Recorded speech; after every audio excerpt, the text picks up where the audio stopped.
Welcome to Leading by Example, upholding standards without compromise. I am your host, Dr. Vaughn, inspiring excellence, one lesson at a time. Are you ready to be better within your world and become the standard bearer within your organization or wherever you are? Leaders, aspirants, every one of you, all of us influence our culture, the organization's culture, our workplace's culture through actions taken both inside and outside of the workplace. I founded Ontero Solutions upon integrity, customer satisfaction, and attention to detail, specifically executive coaching and leadership development. Join in for fun, practical, and educational stories as I share lessons, both the good and the bad, that I have learned in my 20 years of leadership and management experience. Leading by example starts now.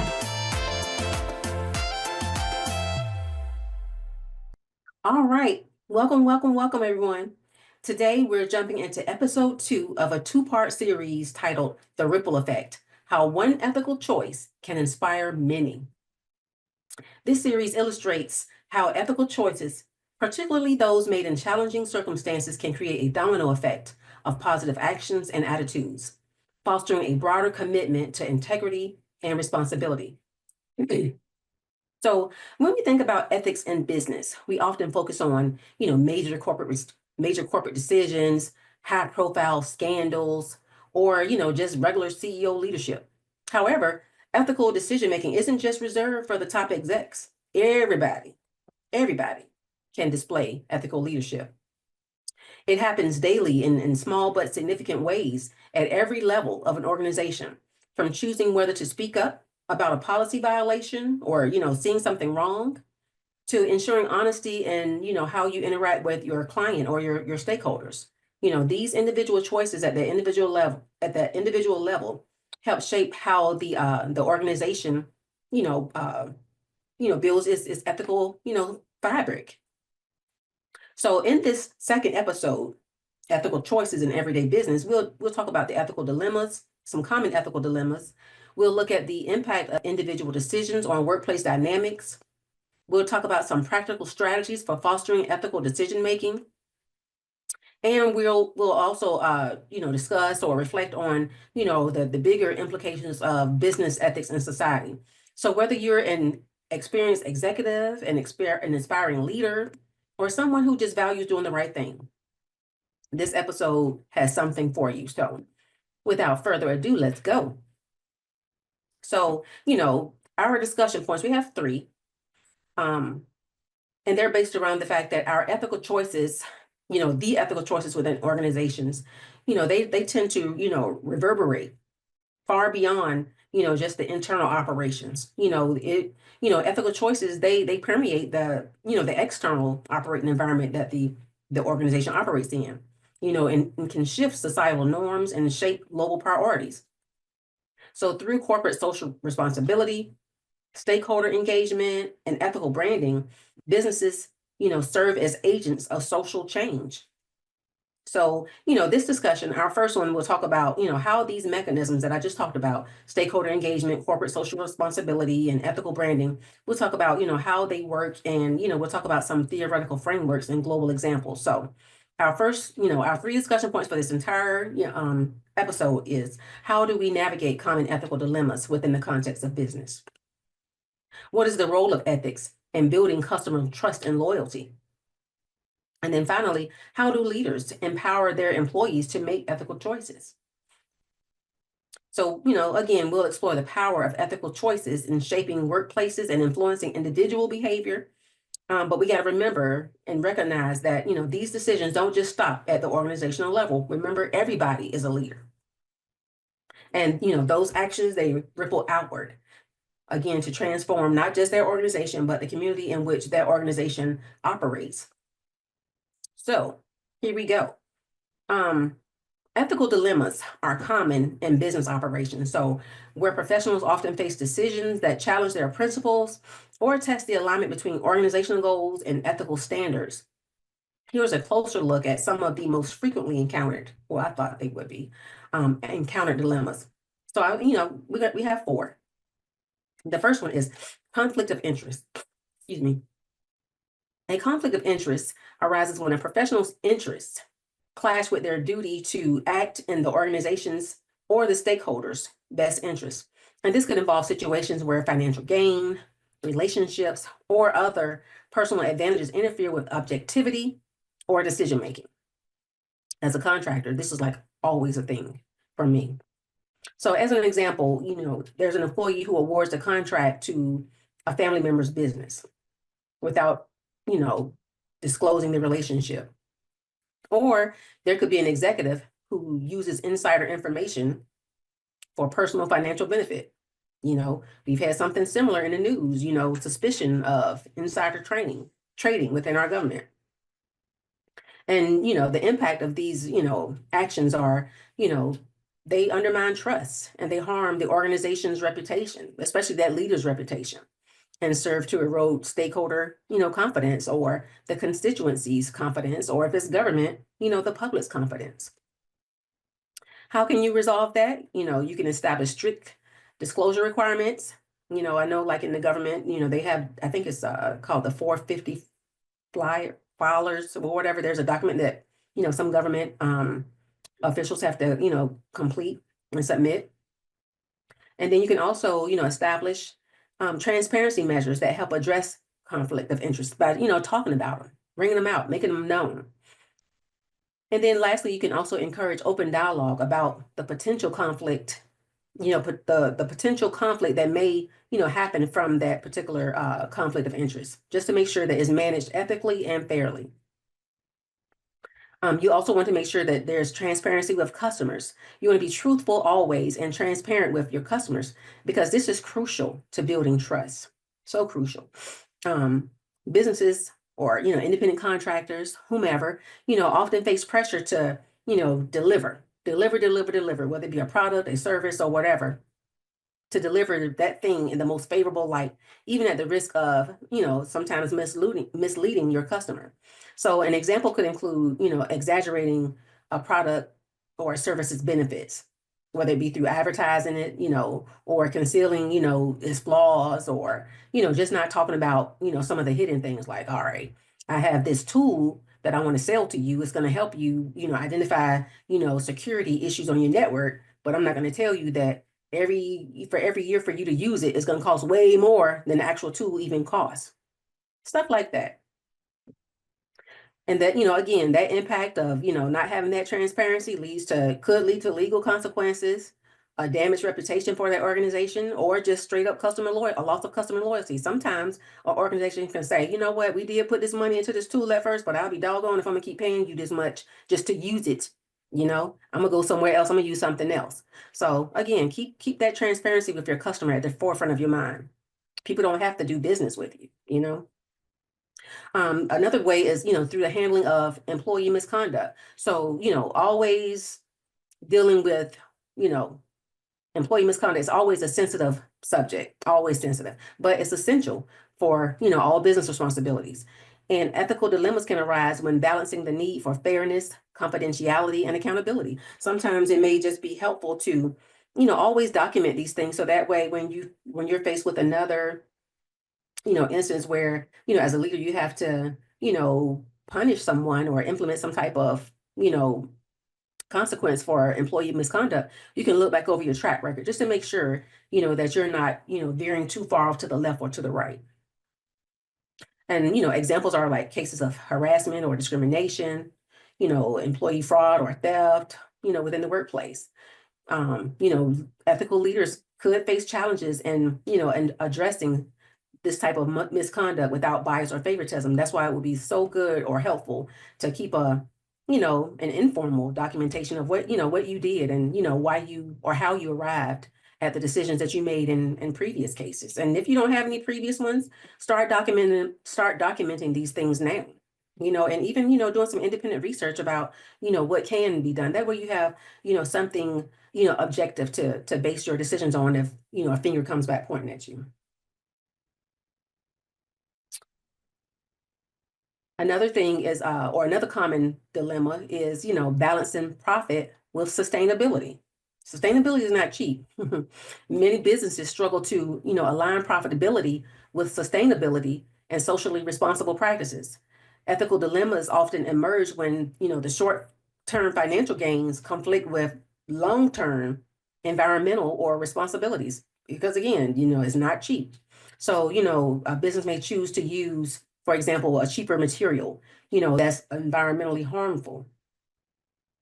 Or they may outsource, some of the work to, a region or to a vendor or, another subcontractor that, doesn't have that, those practices, those rigorous, safe practices that they do because it's cheaper.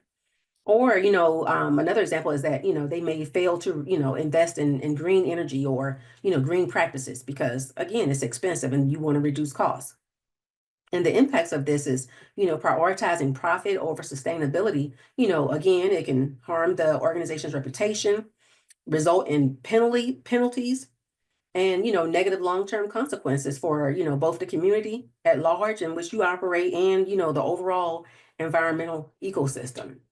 And, a way to get around this, not get around, but a way to address this is, to adopt, sustainable business models and, make socially responsible investments to ensure that there's a balance between profit and ethics.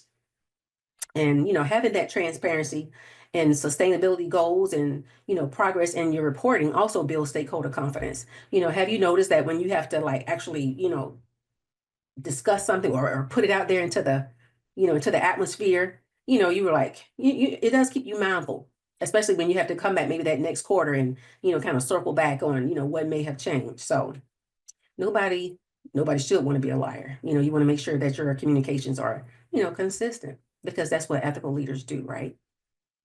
So here is some general guidance for ethical decision making to navigate the dilemmas that we just talked about. Ethical leaders can use ethical frameworks such as the utilitarian approach.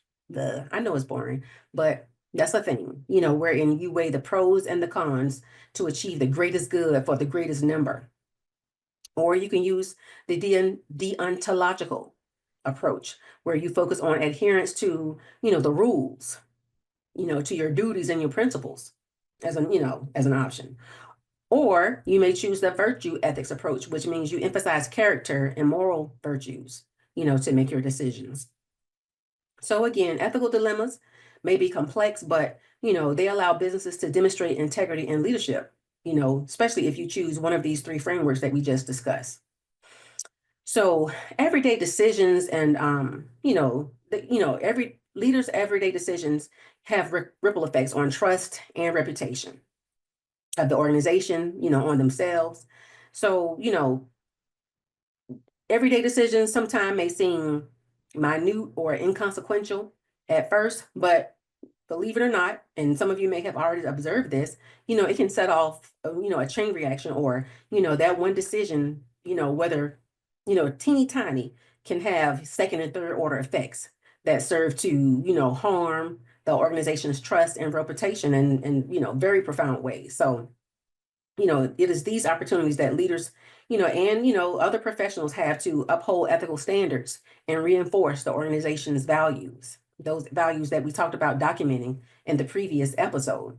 So I'm going to give you 5 examples of some decisions and their ripple effects, along with the utilitarianism framework for, a deeper reflection. So first example is honesty in marketing. So here's the example. A company decides whether to exaggerate the benefits of its product in advertising or to present its capabilities truthfully, even if the truthful message seems less competitive. The ripple effect is a truthful approach builds customer trust and brand loyalty, while misleading marketing may result in short-term gains, but lead to backlash and loss of credibility in the long run. So if you wanted to apply the virtue ethics framework to this, you would focus on honesty as the core virtue. And, a company that values integrity will prioritize truthful communications and reflect on that company's moral character. If you choose the utilitarianism framework, that company would consider the long-term consequences of truthful marketing. While initially challenging, it does, do the most good by fostering trust and reducing the potential for, harm through the form of customer dissatisfaction. Nobody wants that. A second example is in the fair treatment of employees. So a manager may have to decide whether to address an employee's complaint about unfair treatment or ignore it for the sake of avoiding conflict. That's a thing, right? As a ripple effect, you know, the leader will address the issue because it creates a culture of fairness and psychological safety, and it empowers employees to speak up and contribute positively to the organization, by addressing that issue.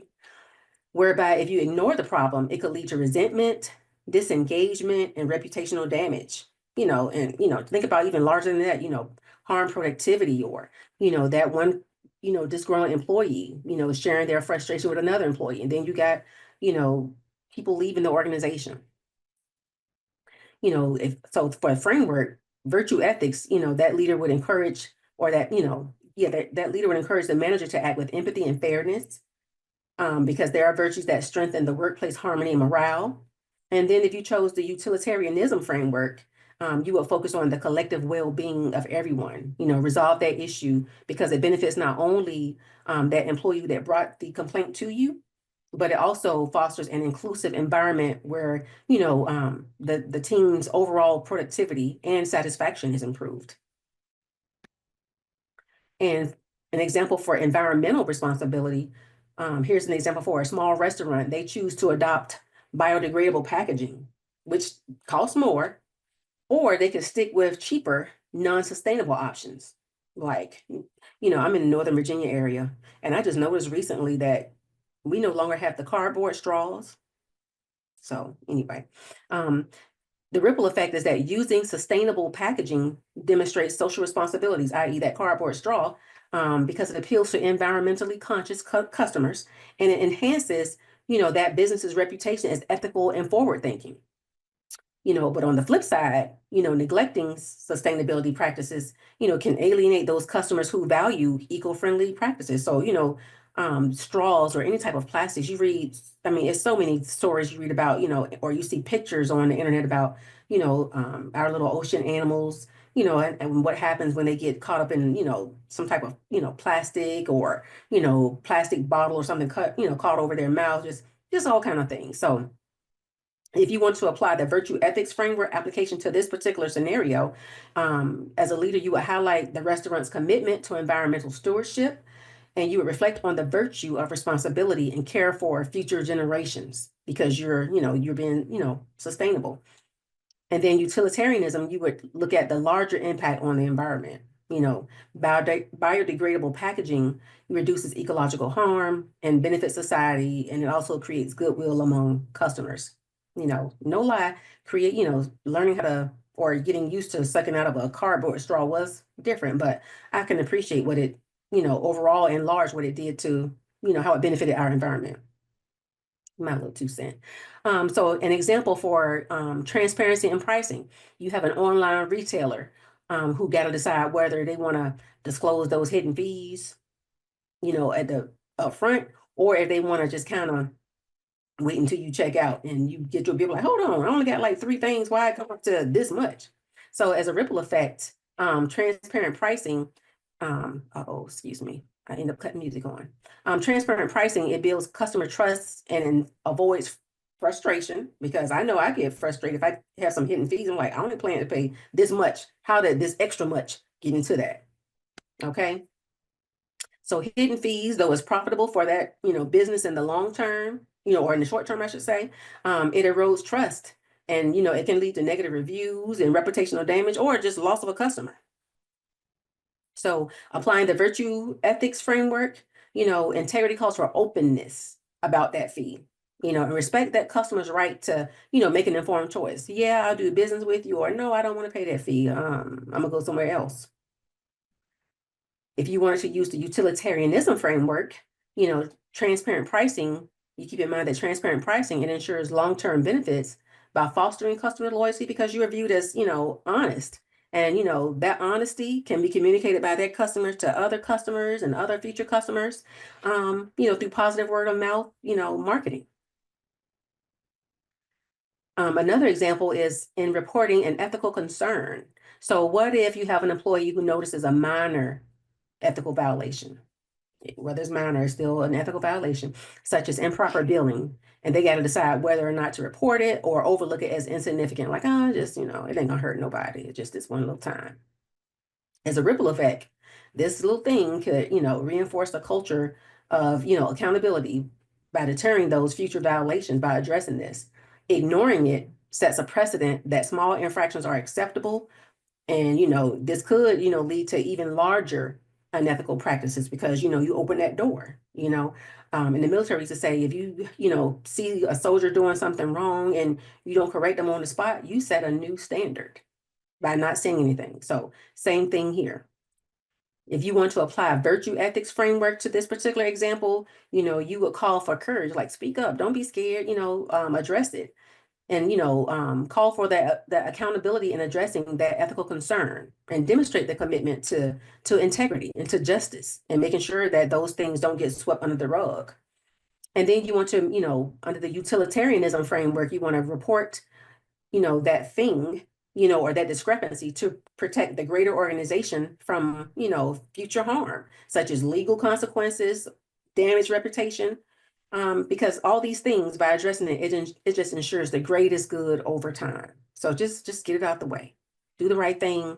It may be, annoying, make you stick a little bit to your stomach, but you're doing a good thing. You're not taking an L, I promise. So with that said, these examples demonstrate how ethical choices, even the routine ones, can create ripple effects that influence organizational trust and reputation.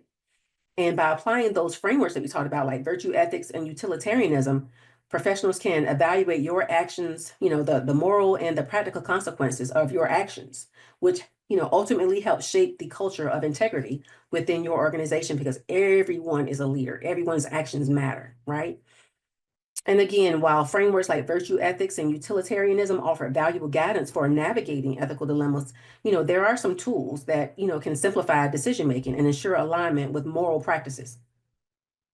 One such tool that I'll, share with you is called the front page rule.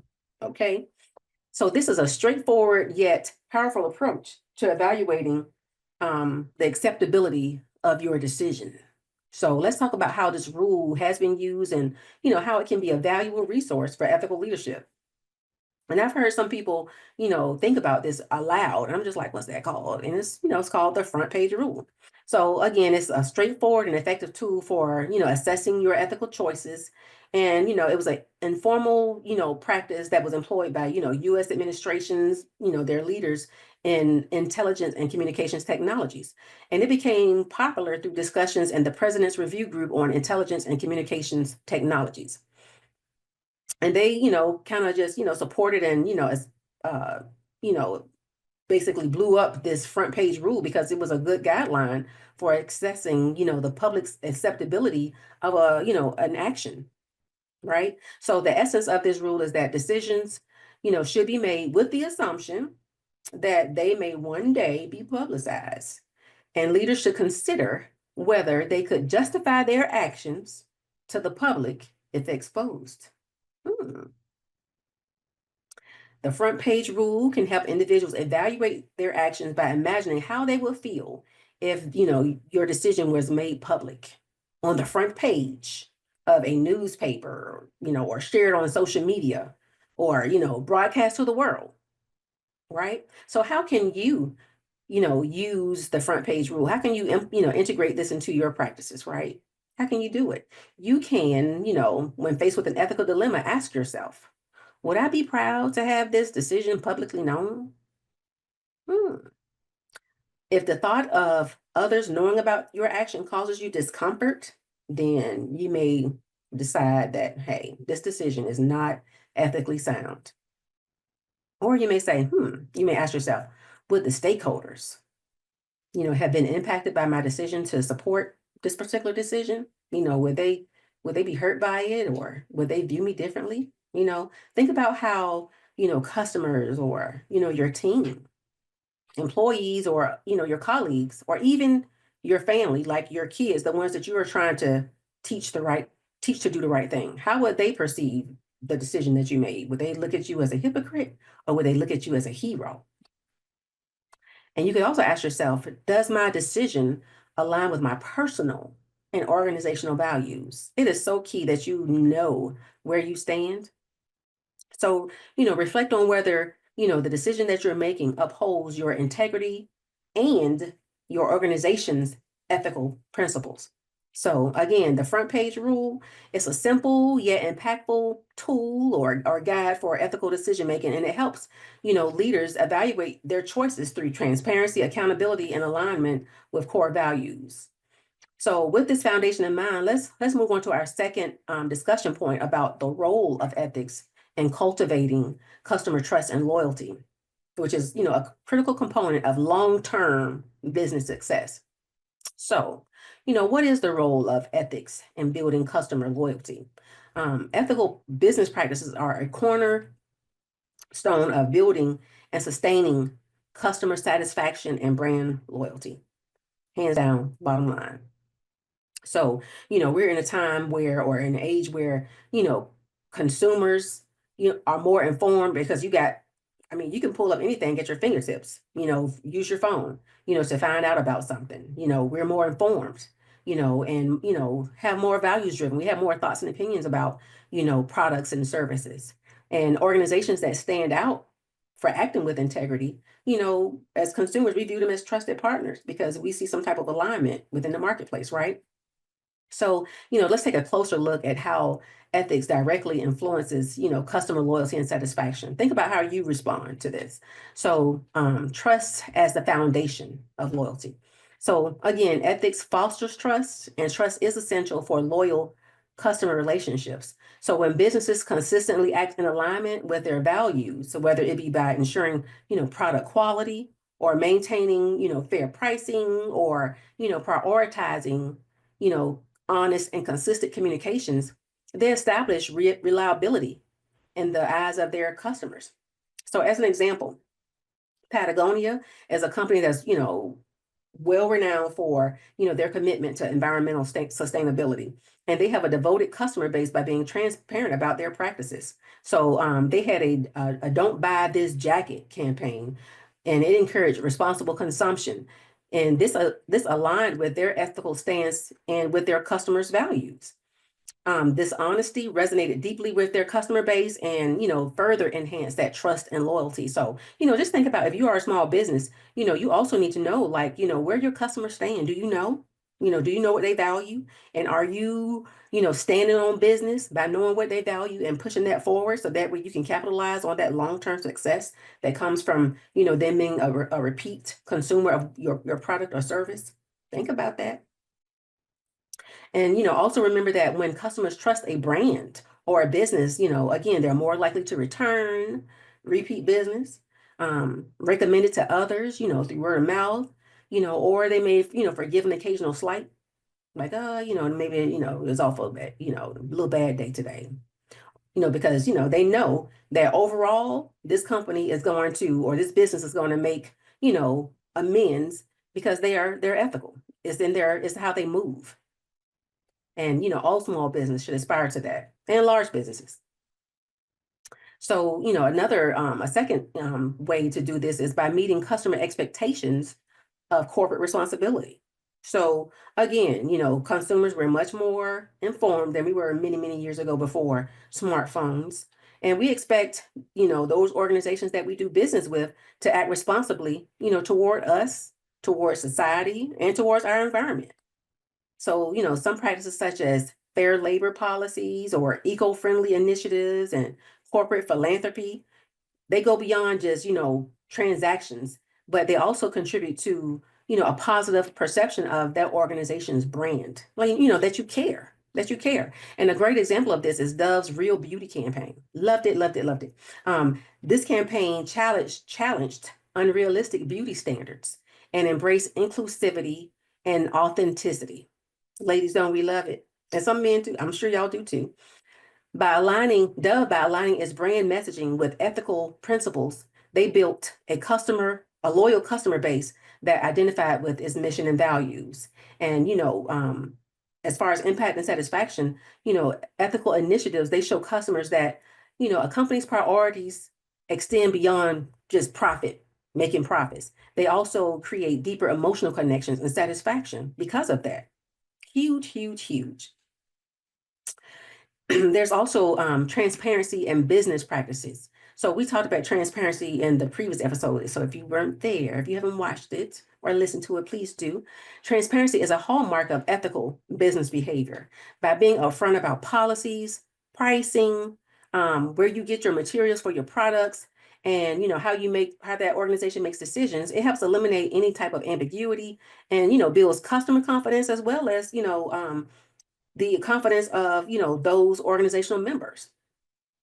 And so as an example, Tom's Shoes, they built their reputation on transparency through their 1-for-1 program, where they donated a pair of shoes for every pair that was sold. Y'all remember that? I remember I had a pink glittery pair of Tom's.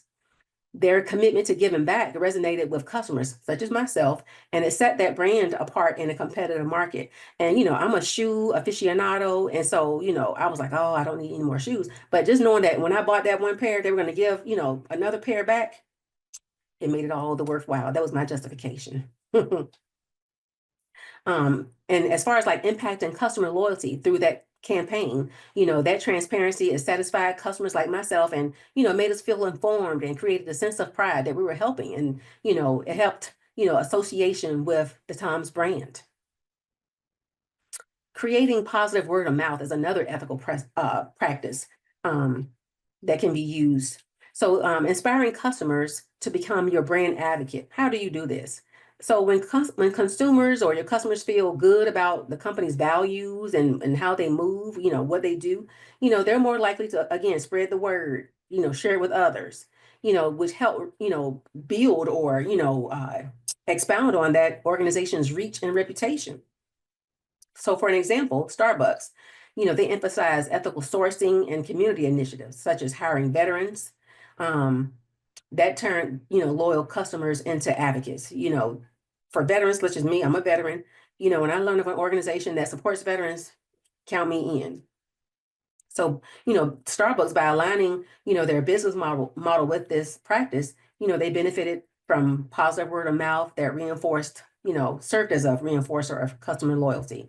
And so knowing that, Starbucks acted ethically allowed customers such as myself to, kind of feel prideful, in buying, those products like the lemon cake. Addressing ethical failures is another one, which is the last one. So when ethical lapses occur, how a business or organization responds is crucial. You have to respond. An open acknowledgement of the mistake, followed by, quick correction, helps enhance customer loyalty. Because believe it or not, people are watching. All the time they're watching. And it also helps, when you do this by acting swiftly and addressing it, it demonstrates accountability of that organization or that business and your commitment to improving. So, who remembers, the Johnson & Johnson, the Tylenol scare from 1982. I was young, but I remember because my mom used to always give us Tylenol and then she stopped. But that's a very classic case. And in this case, Johnson & Johnson, they immediately recalled millions of, products and implemented safety measures, regardless of, the financial impact that they would incur from that, right? And, there have been other, organizations or businesses that have done the same, especially like with, recalls with, for example, baby products, right? So, what is the impact on loyalty there for, organizations that respond this way? Customers who value, this approach, by taking this responsibility, they uphold their ethical standards, even in those difficult situations. And again, it helps keep that customer brand loyalty there because that customer knows that, hey, I can count on them to, to move with me in mind, with my best interest and my safety in mind. So again, ethical business practices, they go beyond just meeting that immediate customer need, but it creates a lasting emotional bond that ensures customer loyalty. And that's what you want, that's what all small business, or I keep saying small business because I'm one, but that's what all organizations want. You want, your customers, whoever you're serving, to feel like, you're their go-to, that they feel that attachment to you because, you share that value, those ethical values with them. So here's another case study that we'll talk about just, real lightly. We're just gonna, talk a little more in detail about Patagonia. So again, they consistently prioritize, their ethical practice at the expense of short-term profits. Another thing that Patagonia did was they donated their $10 million in tax savings from the 2017 corporate tax cuts to environmental causes. So instead of reinvesting this money back into, Patagonia business or, giving it to shareholders, they supported grassroots organizations to fight climate change. So the ethical challenge in this, Patagonia, they face the dilemma of using the tax savings for business growth or aligning, their actions with the environmental mission. And while reinvesting the funds could have yielded immediate financial benefits, they stood on their business of, recognizing the importance of staying true to their values to support, the environment. So, their decision was to announce that they would donate the $10 million to environmental groups to protect the air, our land, and our water resources. And, this action was very consistent with, their longstanding commitment to sustainability and environmental activism. And as a ripple effect, their decision reinforced their reputation as a values-driven brand. Within the industry, it set a benchmark for corporate responsibility by inspiring other companies to, maybe do something different with their corporate tax cuts. And then long-term wise, the donation represented a short-term financial sacrifice. I think sacrifice is putting it lightly when you're talking about $10 million, but it enhanced Patagonia's brand equity and solidified their position as a leader in ethical business practices. So yeah, just keep that in mind. And then, my last little example, only because I love ice cream, is, Ben and Jerry's, social activism. They've consistently taken on social and environmental issues, even when they run the risk of alienating certain segments of their customer base. So as an example, they supported climate change initiatives as well and criminal justice reform and face backlash. So, but regardless, they continue to advocate for social justice and environmental sustainability over, avoiding controversy. I love that about Ben and Jerry's. And they also built a loyal customer base because of this commitment to ethical causes, which further, supported and enhanced their brand identity. So again, these examples, Patagonia, Johnson & Johnson with the Tylenol scare, it highlighted, ethical decisions and how they can lead to, long-term benefits, even when they involve short-term sacrifices, especially monetary sacrifices. So here's an actionable takeaway. Here are like 3 steps that you can take for reflecting on ethical decisions in relationships with your customers. The first step is, reflect on positive customer experiences. Think of a time when you felt truly valued by a company, whether it was transparent pricing or a seamless return policy, or just a thoughtful follow-up after a purchase. Great customer service, to me is priceless. Think about how those experiences made you feel, or that experience, think about how it made you feel. Did it foster trust? Did it deepen your loyalty to that particular, brand or, organization?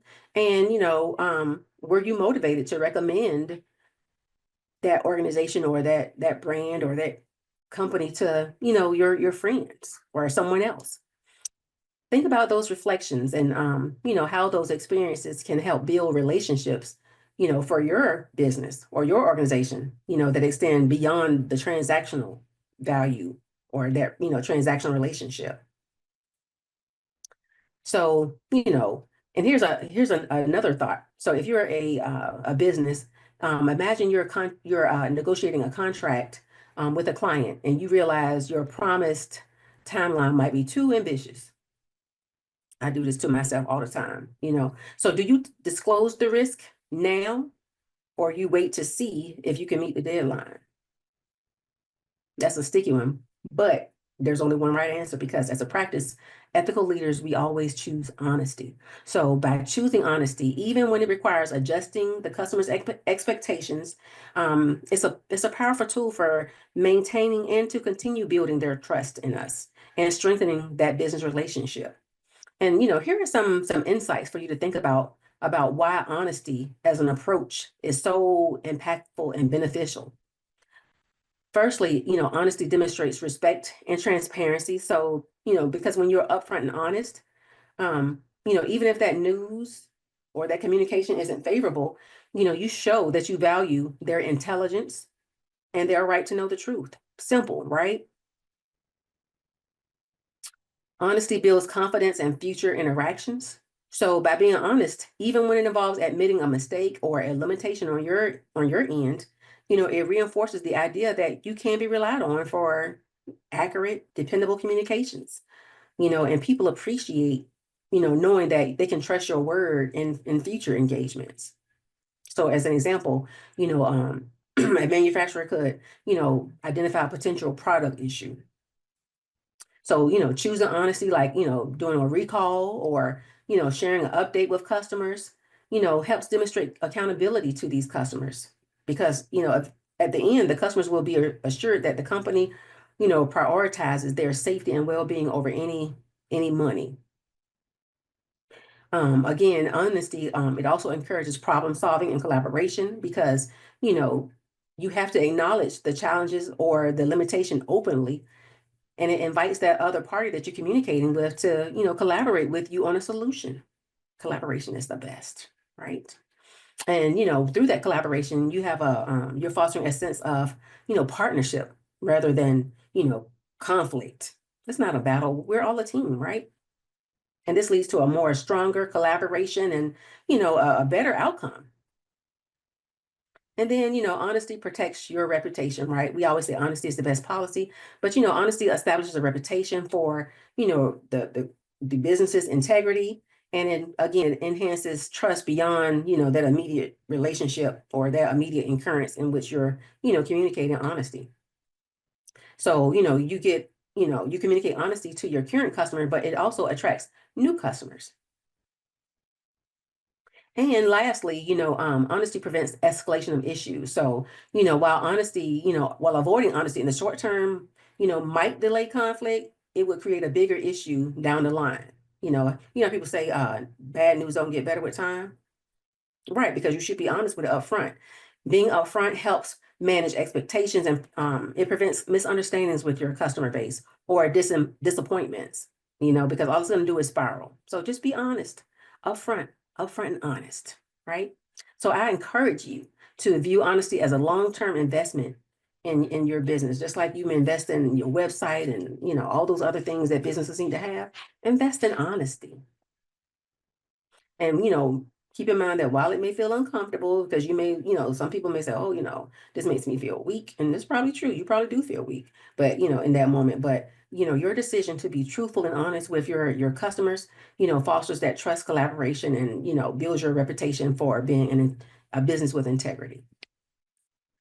So that was, the lengthy part for step one. Honesty is like so huge. I had to break that down. Another thing that you can do is apply ethical practices in your business. So, I challenge you to translate the previous reflections on honesty into actionable strategies for, your own business or your workplace. Whether, you may not have a business, but how does that translate into your organizational operations? Think about, contracts and pricing and policies. Are they upfront and clear?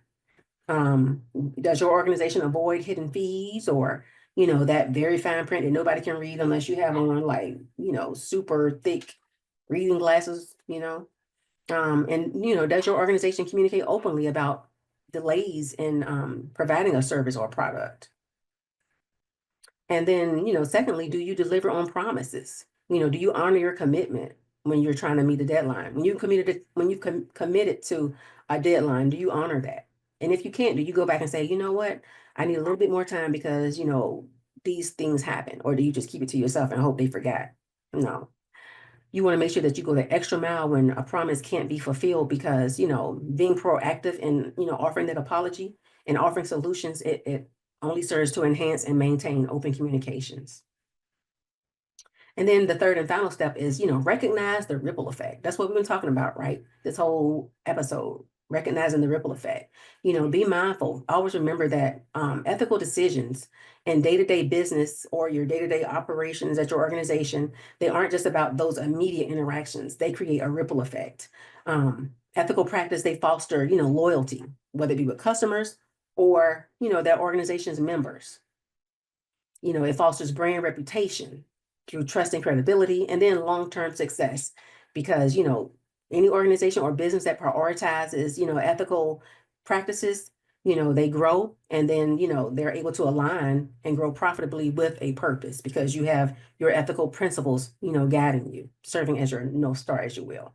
So, as a my call to action to you, think about, or take a moment to ask yourself, are my business practices creating experiences I want to have as a customer? Flip it, if the shoe's on the other foot, if you were your customer, do your practices create experiences, that you'd enjoy? Or, are you transparent, reliable, and empathetic in your interactions with your customers, or, those within your leadership? And, the last one is, think about or ask yourself, how can I make ethical decisions that leave a lasting and a positive impact on my customers, or my organization's members, or my team? Think about that. So here are some tips for ethical consistency. Some practical tips are, create a personal values checklist. I know it sounds generic, but really, I mentioned earlier that you have to know where you stand before these things come up, right? Create a personal values checklist that has about, 3 to 5, maybe more, core values that, you want to embody, or that you purposely embody, and use those core values, define them, and use those core values to, guide your decision making. Practice empathy.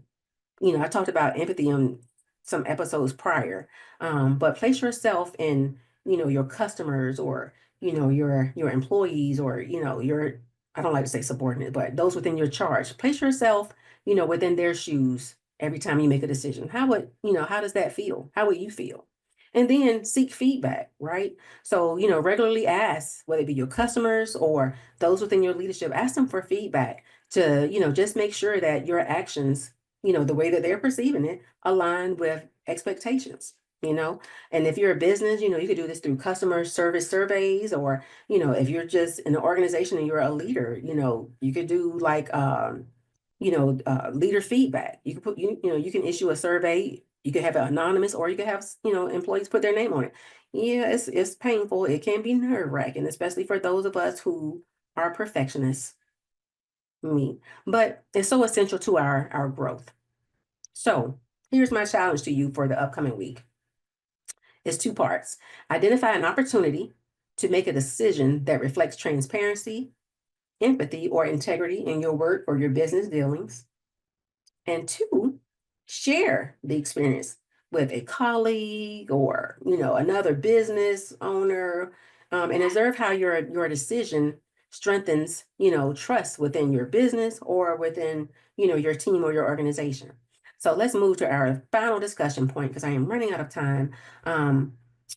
Empowering employees to make ethical choices. So ethical conduct, when employees feel empowered, to align their values with the organization's values, and they feel free from retaliation or judgment or reprisal, this fosters such an environment that's critical and crucial for a strong ethical foundation within their organization.